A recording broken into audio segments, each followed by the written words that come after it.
Cryptocurrency creates competition. Cryptocurrency, we have the opportunity as the United States, and Canada and other countries that are like-minded to be the global hub of innovation for the future of money. And Bitcoin and cryptocurrencies have created hegemony for the US dollar.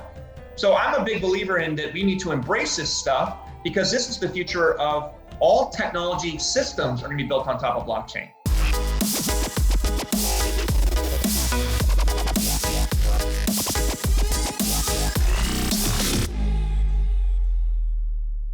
Hey, Daniel, welcome to Off the Ledger. How are you doing today? Doing good, brother. Good to see you. Awesome, man. Good to see you too. I know we just spoke a few days ago, so it's great to touch base again. We've talked a number of things about business and stuff, but I understand you have quite a personal journey. You've gone through personal journey. I just heard a couple of pieces. I'd love to hear a little bit about what you've accomplished because you're such a serial entrepreneur, and I'd love to hear a little bit more. Well, I appreciate that. Where do you want me to start? Let's start with the age at say 17. I understand that's been an interesting ride.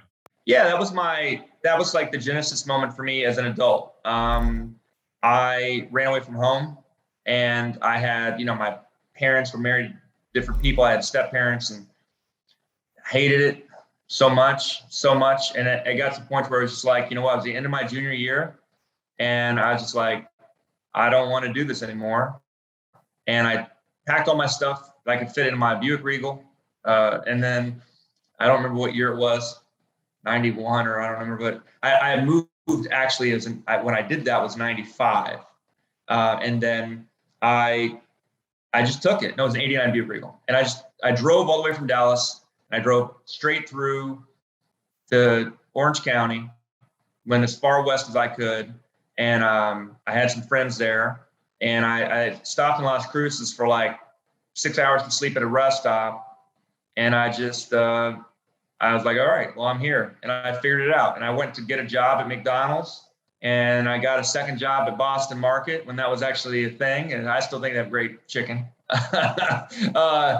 And I worked 2 jobs, and I had to quit high school basketball because I couldn't do all those things. And Orange County, as expensive as it is, even if you want to be in Santa Ana as a white boy in the barrio, I couldn't afford that, run into my car kind of thing.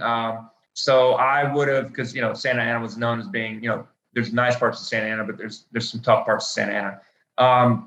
So I just decided, the weather's pretty decent here. It's not like Chicago, right? Pretty decent weather.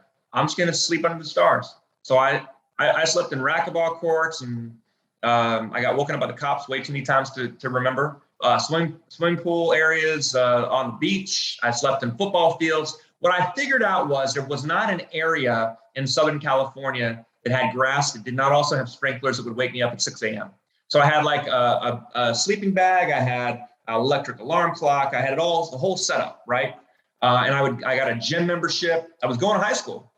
So I was going to high school, used a friend's address. I didn't want help from anybody. I didn't want anybody's charity. I'm way too stubborn for that.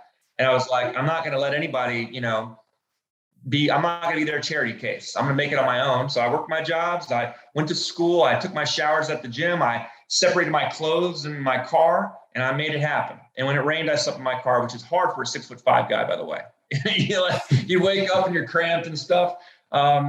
But you were in a Buick, so a little bit more space than say the Pinto. It wasn't a Honda Corolla. I had more room, but remember, I also had my clothes. And so one day my boss finds out that I was living on my own, and not just living on my own, had no home, and I'm going to work. And this is when I got recruited to work at Blockbuster Video, young kid, and he helped me rent a room. And I remember his favorite joke, and it was made me laugh, Robert Taylor. And he was like, hey, Daniel, he's like, do you have to pay car insurance, or is it home rentals?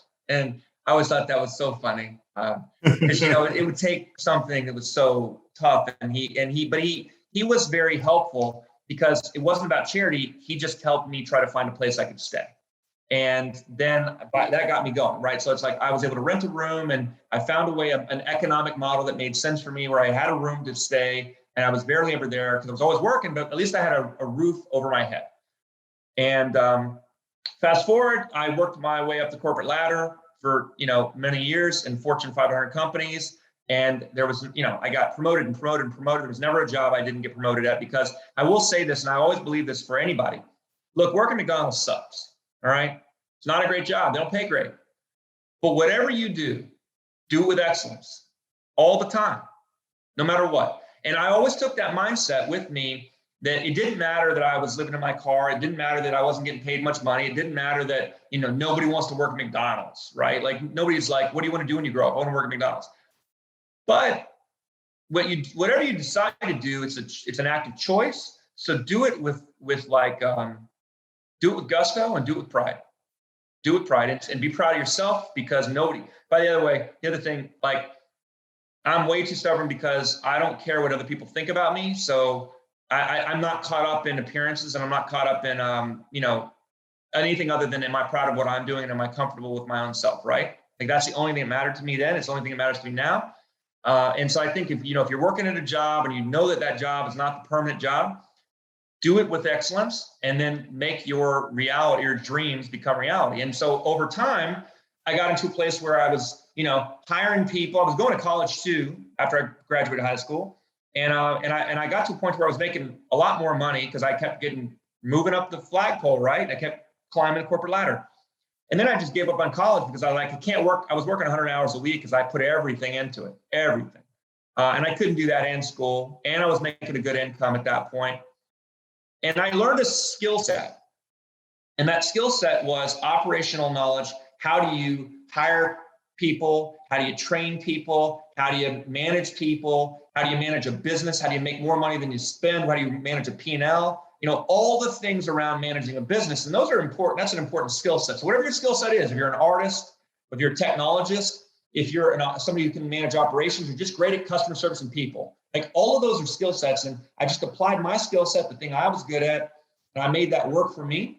And I've never had to look back. And then fast forward, 20 years later, I basically get to a point where I didn't have to work for anybody else ever again. And hopefully I never do, because I love being my own boss. And what took you from the job side of things, like working for corporate, bigger companies, to being an entrepreneur? I mean, I've always looked at it as different onsets, different kind of skill sets, but also different mindsets. So what do you think took you from that position of working for people to being an entrepreneur? It is a different mindset. It is true. Because if you work in a corporate environment, you're getting a check. And there's a mindset, like, I'm going to go get a job. Not, I'm going to go make my own job. There's a total different mindset. I'm going to go sell some lemonade because I'm going to make money because I'm all I got, versus I'm going to go work at the lemonade stand.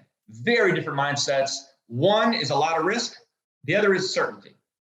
Okay. So I was a vice president at a very large company, $30+ billion company. And I managed $50-60 million in business. And I had this little side thing that was passive that was making me double what my income was at my job. And it was just a side hustle, right? I didn't put any real actual time into it per se. It was something that started from my passion because my wife got pregnant and I needed a hobby. So it was like a hobby. It was a hobby that paid me double my salary, double my income, not just a salary plus bonus. So it was weird. Like, I'm a guy who's very ambitious. I've always been ambitious, right? Like, shooting for the stars. And I had to think about, like, well, what do I want my life to be? What do I want to do in my life? Because it's like, I don't need to work for the man anymore. I can do whatever I want. So once you kind of look at your life in that moment, you're like, well, what do I want to really actually do? And that's when I know my poor wife, she left from Dallas, and we went from Dallas to Detroit, and Detroit to Chicago, and we're in the Midwest, and it's cold. It's not like where you are. You don't have to deal with the cold, but you know about cold. So I literally just said, hey, we'll go wherever you want to go, because, you've done your tour of duty with me, and now we can do whatever we want to do. And so we moved to Atlanta. Her dad was in Atlanta. And you're right. The mindset of an entrepreneur is totally different, because, like, fast forward. So we're in Atlanta, decided to start a blockchain company, right? There was no promise of anything. It was an idea. And 2 years, myself and my co-founder didn't take a salary. 2 years, my wife is saying, well, is this thing really going to work out? Why don't you just go back to work for other people and blah, blah, blah, right?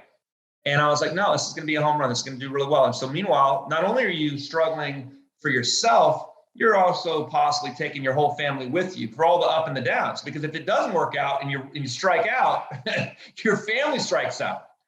Yeah, everybody else gets affected. 100%. There's a lot of financial pressures that entrepreneurs, very stressful, extremely stressful. So especially through crypto winter. But we basically made it through the gauntlet. We weren't funded by VCs. In total, we've only raised at our company Unbanked 1.4. My favorite stat about my company, and there's a lot. We've raised a total of $1.4 million since inception, and we had over $9 million in revenues last year. And we already did that in the first 5 months of this year. We have a successful, profitable company that went from an idea to a product, from a product to a business, from a business to a business that was self-sustaining. And now we have 47 people on our team, started out with a couple. And it was a lot of risk. It was a lot of hard work, but here we are, and now I think Unbanked.com is a multi-billion-dollar company waiting to happen. And I wonder how much the idea that I get from you anyways, the sense of sort of the desire and interest of supporting businesses and supporting other entrepreneurs, how much that plays into actually the success of your business, right? It wasn't just about building something from I get anyways from you, is that you had a purpose, and that was to support other people. So how much do you think the intention of like that purpose has to do with your accomplishment? Well, financially, I think our success is big thanks to our customers, right? We do both B2C and B2B2C. And so I think that what's got us in phases, you think about what Amazon started with versus what they are today, they're different, right? They started selling books and then now they're everything. And so for us, the ability to sustain ourselves was built upon the relationship with the customer. But to your point, we operate because we white label our technology. We're a Visa Fast Track enablement partner. We're very proud of that, creating effectively crypto debit cards.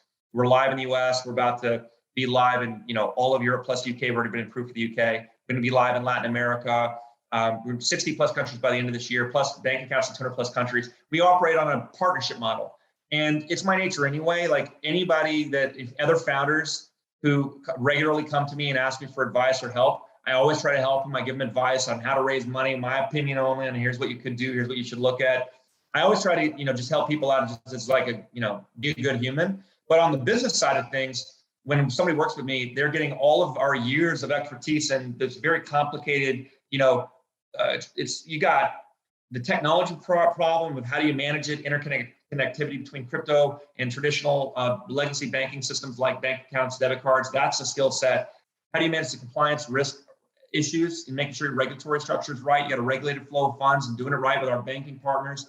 That's something we do. We manage all that stuff turnkey. So, when people hire us as a white label partner, they're looking at us depending on their needs. We look at it on a partnership model, and I want to make sure your business is successful. So that I think is really going to be our phase 2 of what takes us from where we started. It was Turnio, now Unbanked. Yeah, your business model kind of shifted from quite a bit, right? From where you first started it. And that's what I think that's the part to me that makes it sexy and exciting. I mean, it's already fun at the B2C level, but now to not only help other companies build that infrastructure for what is the future of all money, in my opinion, I think that to me is something not very many people are doing, not many companies are doing, and we really are doing it different. So I feel good about that. And I think that's a story that's going to pay dividends for us in the years to come. And I mean, I guess I'm familiar with Turnio, right? That's how when we really first connected a few years ago when you first started that. And then the Unbanked, even the brand, the perception and the audience to me speaks differently than what Turnio did. And to me, I think it's a huge shift for you. Where do you see that going? Like where do you see it happening in the next 12 months to 24 months?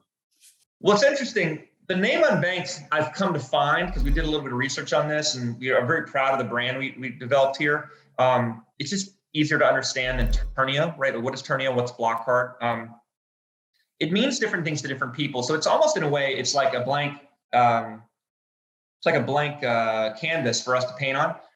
Because if you come from the payments world, which I know you do, you're an expert in this stuff, then, banking payments or even politics, it typically the word unbanked usually is referencing, or like FDIC has this big campaign around helping the unbanked, right? Help people who don't have bank accounts be banked. That's what it means to the traditional folks. And that still will continue to, I'm sure, exist for a while. But for me, it means something different. It's actually more about, like, our mission statement, which I'm very proud of, is we believe people should have access.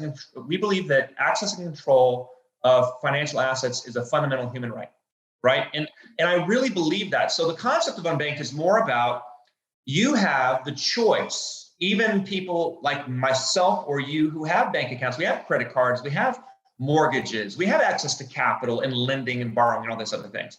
We have the choice to decide whether or not we want to be our own bank, or whether or not those banks are going to compete for our business. That to me is happening no matter what. It's already happening.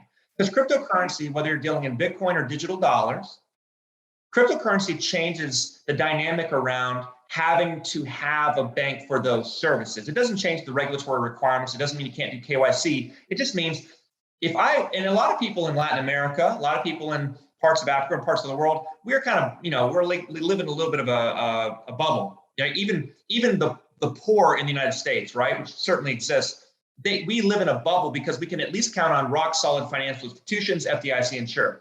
Whereas other people around the world, their money is it's hyperinflation, or their money would be taken out of the bank and it's gone.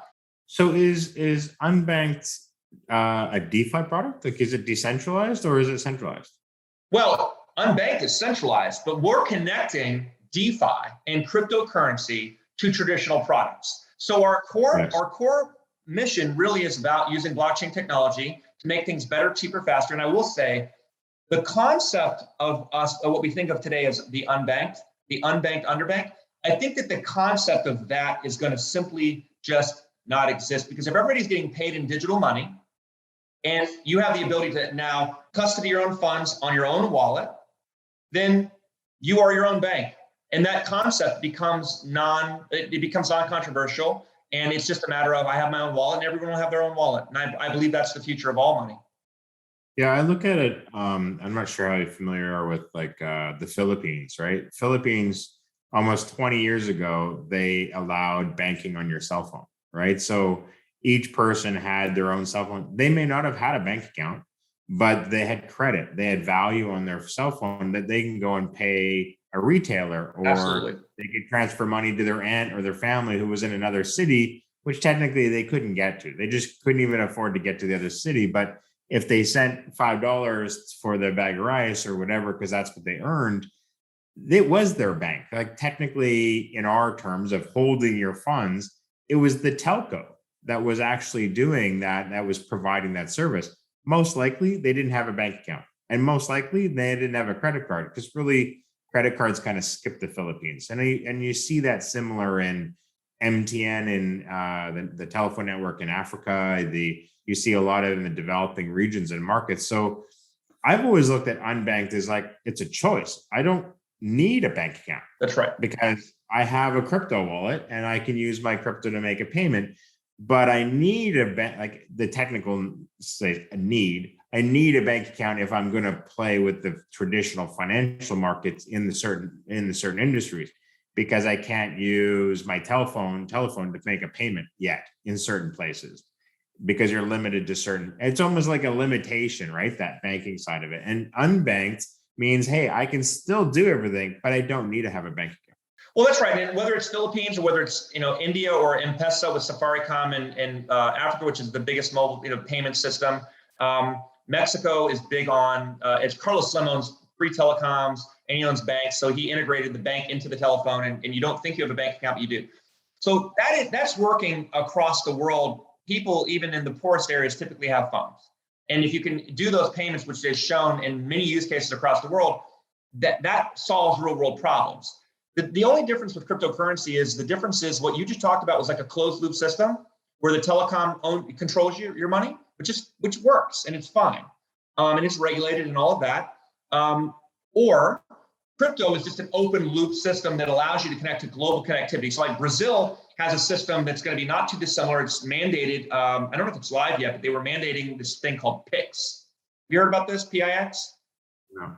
So PIX is this thing where everyone is required, any hotel, business, you're required to pay in this digital Brazilian real, and you're also required to receive it. So you have to be able to accept it. So if you're in a hotel, you have to accept it. And it's all mobile money. So that's fine, and it works just fine. It's not on the blockchain. But the problem is it's a little bit like the regionality of telecom. If you're using your telephone, your mobile phone in the US, you're fine, right? You go anywhere in the US, depending on the network, you're fine. You go into Mexico across the border into Canada, it changes. Everything's on different networks. So PIX is fine, but now you got to create interoperability between their system and a global system. Whereas with crypto, it's just a global system. So it allows for, I think, a lot sexier, more efficient way to have connectivity between people around the world. It's just about having a new technology rail that makes things better, cheaper, faster. Sounds like an incredible opportunity for those two companies that interconnect all the telco companies around the world. It actually does, doesn't it? And, you know, we want to play in that. Like, eventually, once again, I think companies have to fight for the business. What's great about cryptocurrency is that it's money as software. It means it's going to create competition in the marketplace. And I'm a firm believer in competition in the marketplace. People use the word capitalism all the time. And I think it's really like a lazy ideology to talk about if you're talking about it generically as, well, I support capitalism. What form of capitalism? Because there's a lot of bad forms of capitalism we've seen. There's plenty of fraud and crony capitalism that exists, and you have monopolies. And by the way, you know, Adam Smith wrote that capitalism tends to go towards monopolies. We've seen that over and over again. It always ends up going toward monopoly. So capitalism stops functioning when you get into a duopoly monopoly scenario. I mean, it functions, but it basically becomes like you've got big companies that control pretty much important resources and processes and systems, and everybody else has to pay out the yin yang for it, as opposed to having a competitive environment. The more competition in the marketplace that you have, it forces competition. It's good for companies because they have to innovate. It's good for consumers because they're constantly being able to have more options, more choice. So when I hear the discussion happening in DC around cryptocurrencies and this animosity that I sometimes see, this sort of hard edge about cryptocurrency, and it's only viewed it from the prism of money laundering, which is incredibly crazy to me, because it happens just like bank robbers use cars to rob banks. But we don't like stop people from having cars. We don't stop selling cars because there's bank robbers use cars. Like, it happens. But if fraud, like money laundering happens way more in the banking system and real estate and jewelry and art and other things than it ever is going to happen in cryptocurrency, in my opinion. So cryptocurrency creates competition.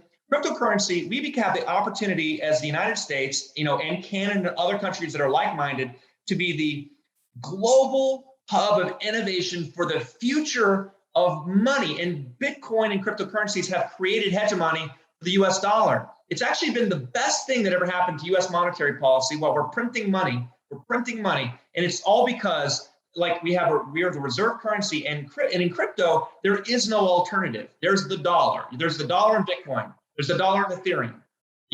Not very many people have the Canadian digital dollar or the European digital dollar. It exists, but it's so non-influential. So I'm a big believer in that we need to embrace this stuff, because this is the future of all technology. Systems are going to be built on top of blockchain. Yeah, I agree. Well, clearly COVID and the pandemic stuff has had some major effects too. What's your opinion on the effect of it? Like, how much has it impacted us to move people towards using DeFi, crypto? Has it opened our minds? Is it changing stuff because everybody's like, hey, I don't want to touch cash anymore? What's your opinion? It's a twofer, in my opinion, because part one is it accelerated the trend towards digital banking that we already saw happening with or without cryptocurrency. There were fewer and fewer banks opening and more banks closing, physical bricks and mortar, right? And it's already a consolidated industry. I mean, you got 5 banks controlling like 80% of the banking industry within the US, right? So people were already trending towards digital, and that opened up a doorway into digital as crypto. So it opened up a doorway. But the second thing that really kind of what made COVID popped off is when COVID killed industry because everything shut down. So everybody became socialists then. And I still believe that to this day. People talk bad about socialism, which, by the way, it's never worked in the history of man. Just for the record, never worked in the history of man, socialism.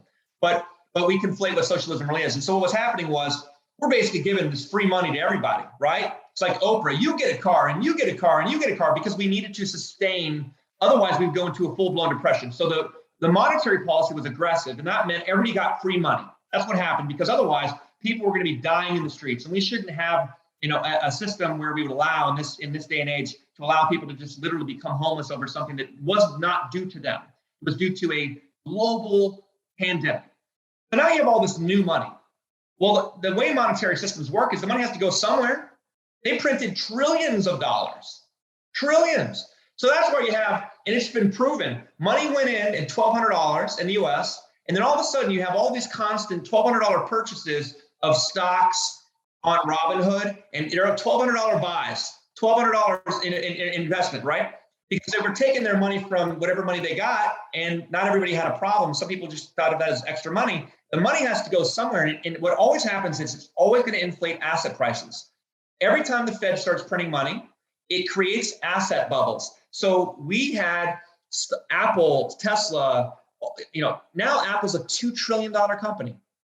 I'm not saying they're not worth it. I'm just saying COVID necessitated that through Fed monetary policy. Cryptocurrency like Bitcoin blew up because the money had to go somewhere, and it ended up in crypto. So that created a lot of FOMO, that created a lot of excitement, and that leads to where we get into things where you want to spend your cryptocurrency, or you want that, that on-off ramp into cryptocurrency. That's what built big companies overnight, where companies would go from hundreds of millions of dollars in assets to billions and billions of dollars, because Fed policy drove effectively crypto.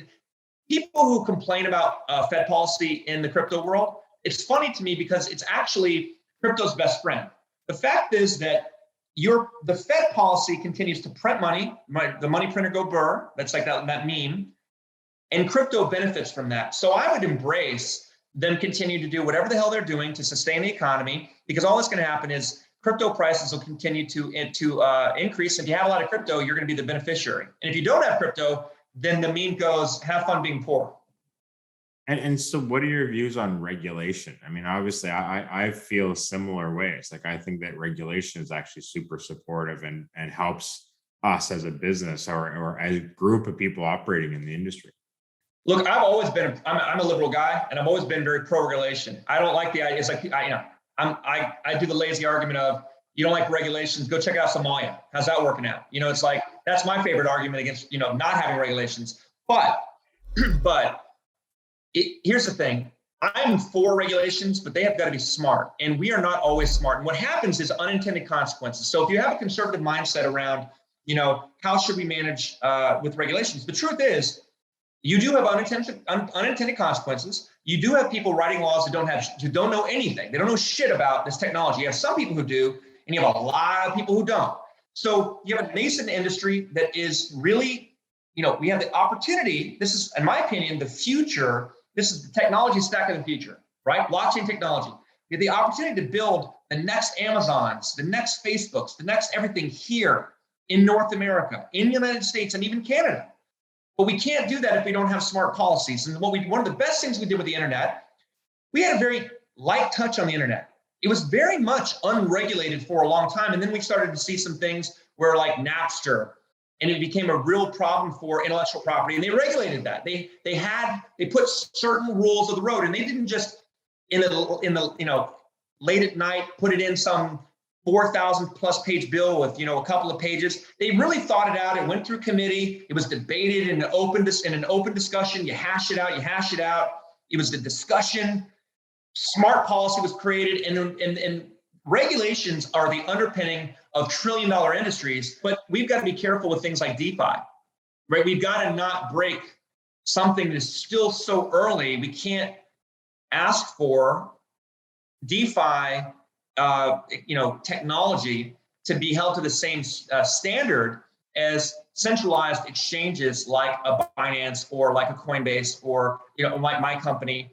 And then what we should do is just to pay attention, and because all that information is public, by the way, so government bodies and FBI and others, they use existing source of funds tracking. They can identify a lot of stuff. It's all public, and they've got very they've got great tools today. This isn't the future. This is today. So that money has to go somewhere and it flows through on the blockchain. If there's some bad, nefarious stuff, government bodies have the ability to, and enforcement agencies have the ability to track this stuff and do it the way they need to.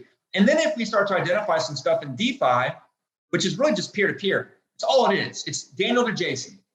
And except for I don't have to know you to do a transaction. We don't want to break that, because when you're cutting out unnecessary intermediaries, you are creating an environment for better, cheaper, faster. And we must be mindful of the difference between the concept of consumer protections, which are very important, versus consumer rights. And I don't think we're forgetting about consumer rights. I'm an American, and it's supposed to be a democracy built on the concept of liberty and freedom and all of that. If I can't control my own money because somebody wants to determine what I can and can't do under the law, that's a problem for me. And I do think we need to step back and have that discussion, that debate in a free society to say, what are the expectations? What are the guardrails? How do we protect privacy? How do we make sure people are able to do the things they want to do as long as they're not violating the law? And a peer-to-peer transaction is the closest thing you can have to an efficient transaction in commerce. It creates competition. And I think we should be supporting that, not trying to kill it. That it brings up an interesting question about CBDCs. I'm all for it. Yeah, it's interesting because ultimately with the CBDC, you get in a position that the central bank will then control that currency. So unlike Bitcoin or other crypto that may be in your own control or decentralized, in a CBDC, it's much more of that control situation. So I wonder, it begs the question, and lots of people have brought this up to me in our conversations, is CBDCs empowering people, or does it empowering the control of people's money? It's a great question. It empowers people, and here's why. If you're one of those people who's worried about, and a lot of people are, right? I mean, you can be a totally lawful citizen and still not trust whether or not the government, whatever government that could be, the USA, Canada, or wherever, you choose what you want to do. Here's my point of view on that is, more choices the better. If we're going to issue a government issued currency, which we should do, because all it is, it's the same monetary policy as we have today. It's just on an open rail.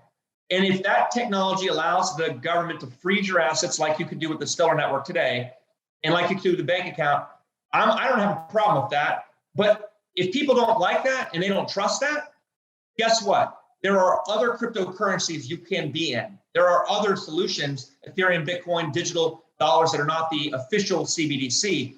So my point of view is it's like competition in the marketplace. If a normal person who doesn't worry about, like we have every day where you go to the bank, your bank can get frozen if you wanted today. If you're worried about that and you just believe in privacy and that's important to you, you have other options, and you should continue to have those options, as long as what we don't want to do, because this would be, to me, unacceptable. The concept of prohibition, we passed prohibition in the late 19 teens, right? For a decade, where it was illegal to buy alcohol. It was illegal. Now, it was illegal to sell alcohol. Technically, if you bought it, it wasn't a crime, it was a crime if you sold it. We did the same thing with the war on drugs, where we put all these people in jail. Most of the time, probably a better chance to go to jail depending on your skin tone, So the darker the hue, maybe the more chance you actually went to jail anyway. And we ended up having this war on drugs with prohibition, and it didn't work. The concept of criminalizing something that should be a free behavior, which is the core of freedom and liberty of me being able to control my own money, which I think every American, every Canadian, every Chinese, citizen should have the ability to do. As a society that is governed, that we're governed by people we elect into office and in this democracy, I can't accept the concept that we would criminalize people choosing to own Bitcoin or choosing to own Ethereum. That to me is unacceptable. And I hope we never get to a point to where we even go. And I hope we never go down anywhere close to that. It means to be a free, open society where you choose to use CBDC, you choose to use gold, you choose to use Bitcoin. You know what? You do whatever you want. And if it's against the law, we're going to catch you, because guess what? We spend a lot of money on government agencies to catch the bad guys. Yeah. Daniel, I've loved your insights and our chat. I always do, and I really appreciate everything you're doing for the community, entrepreneurs, because I know you also support a lot of entrepreneurs and give great insights and stuff. So I appreciate our time today. Love to follow up again. I know we talk quite often, anyways. So looking forward to doing some business with you too, and hopefully we can do some banking together. My brother, let's do it. All right, Daniel. Thank you so much, man. Okay, Talk to you thanks. soon. All right, everybody, that's a wrap. Thank you for joining the Off the Ledger podcast today. Remember to listen to the newest podcast wherever you regularly listen to podcasts. Thank you very much. Have a great day.